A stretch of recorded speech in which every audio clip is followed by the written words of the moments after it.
بسم الله الرحمن الرحيم. الحمد لله رب العالمين والعاقبة للمتقين والصلاة والسلام على أشرف الأنبياء والمرسلين ومن تبعهم بإحسان وإيمان إلى يوم الدين وبعد. سورة البقرة آیت نمبر 80 سے ابتدا کریں. اعوذ باللہ من الشیطان الرجیم. وقالوا لن تمسنا النار الا ایاما معدودة. ان لوگوں نے کہا کہ ہمیں قطعاً جہنم کی آگ نہیں چھو سکے گی سوائے چند دن. قل اتخذتم عند اللہ عہدا. کہہ دیجئے کیا تم نے اللہ کے ہاں کوئی عہد و پیمان لے رکھا ہے؟ فلن یخلف اللہ عہدا. سو اللہ ہرگز اپنے عہد کے خلاف نہیں کریں گے اگر ایسا ہے. ام تقولون علی اللہ ما لا تعلمون. یا کہ تم اللہ کے متعلق وہ بات کہتے ہو جو تم جانتے نہیں. اس آیت میں بھی سابقہ آیات کی طرح یہود کا بنی اسرائیل کا ذکر ہے کہ اپنی سرکشی، اپنی بغاوت، اپنے ظلم کے باوجود ان لوگوں کے دعوے کیسے تھے. اللہ کی نافرمانی کرنا، اس میں کوئی حیا نہیں کرتے تھے. اللہ کے احکامات کو بدل دینا، اللہ اکبر، دھوکہ دہی کے ساتھ. اور کوشش یہ تھی کہ اللہ کو دھوکہ دیا جائے، ہم کچھ ایسا کریں کہ اللہ کو بھی پتہ نہ چلے. بغاوت اور سرکشی، نافرمانی کا یہ عالم تھا. لیکن دوسری طرف دعوے کیسے تھے، کلیم کیا تھے ان کے. ان کلیمز اور دعووں میں سے ایک دعویٰ یہ تھا کہ ہم جہنم میں ہم جائیں گے. سوال ہی پیدا نہیں ہوتا، ہمارے لیے جہنم ہے ہی. جہنم کی آگ ہمیں ٹچ بھی نہیں کر سکتی. ہاں اگر ہم جہنم میں گئے بھی تو بس چند دن کے لیے ہم جائیں گے. اور وہ چند دن کتنے ہیں؟ 7 دن. بس 7 دن سے زیادہ اللہ تعالیٰ ہمیں جہنم میں نہیں رکھیں گے. اگر گئے تو یہ بات وہ کیا کرتے ہیں. اللہ تعالیٰ نے ایک بڑی ہی لاجیکل سی بات کہی. بہت اپنے رسول صلی اللہ علیہ وسلم سے یہ نہیں کہا کہ ان لوگوں کو کہو کہ تم مردود ہو، جھوٹے ہو، کذاب ہو. حالانکہ حقیقت ہی ہے. کہا یہ بتاؤ کہ کیا اس بات کا اللہ نے تم سے وعدہ کر رکھا ہے؟ اللہ نے تمہیں کہا ہے کہ تم لوگ جہنم میں 7 دن سے زیادہ نہیں جاؤ. جہنم کی آگ چند دن کے سوا تمہیں نہیں چھوئے گی. کیا اللہ نے تمہیں کوئی ایسا وعدہ دیا ہے؟ اللہ نے تم سے کوئی ایسی بات کہی ہے؟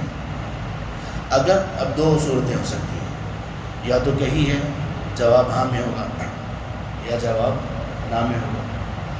اللہ نے فرمایا کہ اگر تو کہی ہے تو پھر فَلَن يُخْلِفَ اللَّهُ عَهْدَهُ. اللہ اپنے وعدے سے کبھی بھی ہٹیں گے نہیں، خلاف نہیں کریں گے. پھر واقع تم جہنم کی آگ تمہیں نہیں چھو سکے گی. چند دن کے سوا تم جہنم میں نہیں رہو گے.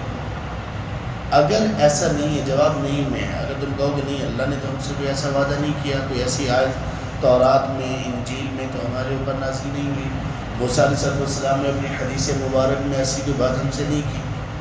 تو پھر اللہ نے کہا ام تقولون علی اللہ ما لا تعلمون. تمہاری اتنی جرأت کہ تم اللہ کے متعلق وہ بات کہو جو تم جانتے نہیں. اللہ اکبر. یاد رکھ لیجئے کہ بڑے بڑے گناہوں میں سے، بلکہ آپ کو سن کر حیرانگی ہوگی کہ شرک سے بھی بڑا گناہ یہ ہے کہ انسان اللہ کے بارے میں وہ بات کہے جو وہ جانتا نہیں ہے یا جو اللہ نے نہیں کہی. آگے ہم انشاءاللہ اللہ میں توفیق دے جب سورۃ الاعراف پر پہنچیں گے، وہاں اللہ تعالیٰ نے ترتیب سے کچھ گناہوں کا ذکر کیا کہ تم لوگ یہ ظاہری گناہ، باطنی گناہ، فحاشی ہو یعنی وغیرہ، یہ سب گناہ ذکر کرتے کرتے شرک کا ذکر کیا. اور کہا وَأَن تَقُولُوا عَلَى اللَّهِ مَا لَا تَعْلَمُونَ. شرک کے بعد کہا کہ یہ بات بھی اللہ نے تم پر حرام کر دی ہے کہ تم اللہ کے ذمے وہ باتیں لگاؤ جو اللہ نے کہی ہی نہیں ہیں. تو اہل علم کہتے ہیں کہ اس آیت میں اللہ تعالیٰ نے چھوٹے گناہوں سے بڑے گناہوں کا تذکرہ کیا. تو شرک کے بعد اس بات کا ذکر کیا. تو کیا واقعی ہی شرک سے بڑا بھی کوئی گناہ ہو سکتا ہے؟ ہم نے تو سنا یہ شرک بہت بڑا گناہ ہے، معاف نہیں ہوگا۔ ہاں شرک بہت بڑا گناہ ہے۔ اصل میں یہ جو اللہ کے بارے میں وہ بات کہنا جس کا علم نہیں، شرک بھی اسی چیز کی ایک قسم ہے۔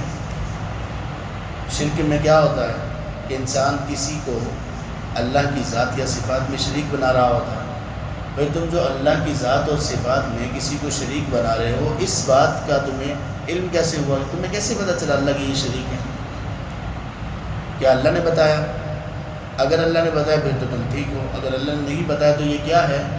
یہ اللہ کے بارے میں تم اس بات کا دعویٰ کر رہے ہو، اس بات کا کلیم کر رہے ہو، وہ بات سوچ رہے ہو یا اعتقاد رکھ رہے ہو جس کا تمہیں علم ہی نہیں ہے، جو اللہ نے کہی نہیں۔ تو اس طرح سے یہ اس کیٹیگری میں شرک بھی اسی کیٹیگری میں فال کرتا ہے، اسی میں ہی شامل ہے۔ تو اللہ تعالیٰ نے یہودیوں سے کہا کہ تم اللہ پر وہ بات کہتے جو تم نہیں جانتے۔ ہمارے ہاں جو لوگ کہہ دیتے نا، ہاں اللہ کا یہ حکم ہے کہ ایسا کرنا چاہیے، ایسا کرنا چاہیے۔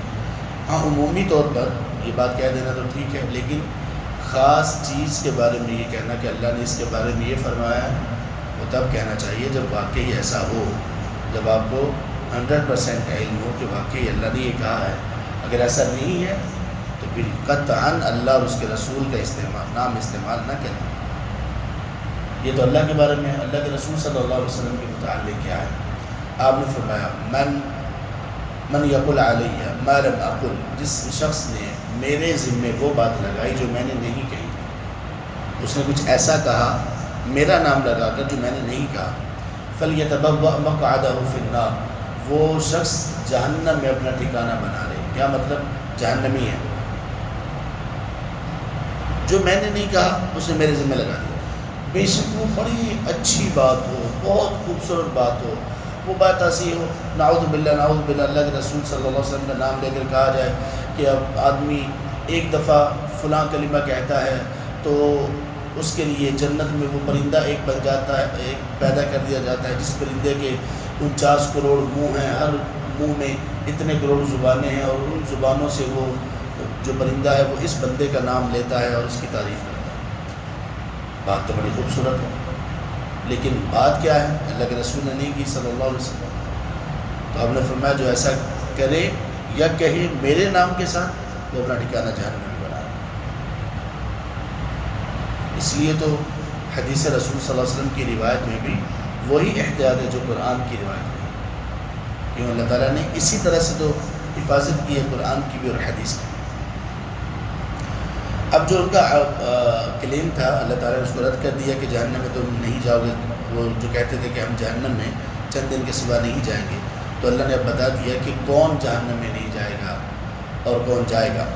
بلا من کسب سیئۃ، ہاں بلکہ وہ شخص جس نے گناہ کمایا، یہاں سیئۃ سے مراد شرک ہے۔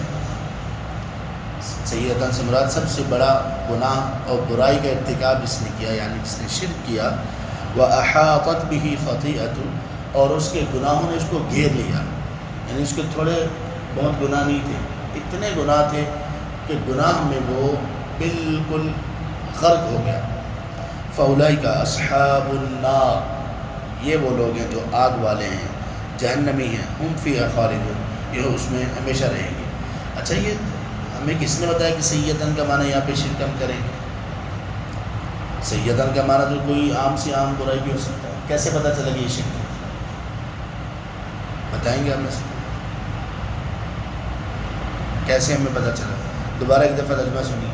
بلکہ وہ شخص جس نے برائی کا ارتکاب کیا اور اس کے گناہوں نے اس کو گھیر لیا، تو یہی لوگ جہنم والے ہیں، آگ والے ہیں، ہمیشہ اس میں رہیں گے۔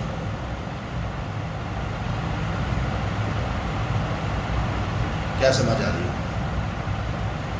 کسی گناہ پر جہنم میں ہمیشگی کی وعید ہے؟ کس پر ہے ہمیشگی کی وعید؟ شرک اور کفر پر۔ اس کے علاوہ تو کسی بھی گناہ کے کرنے پر جہنم میں ہمیشہ رہنے کی وعید نہیں۔ تو اس لیے سیئۃ سے مراد مفسرین نے یہاں پہ لیا کہ چھوٹا موٹا گناہ نہیں بلکہ مراد شرک اور کفر ہے۔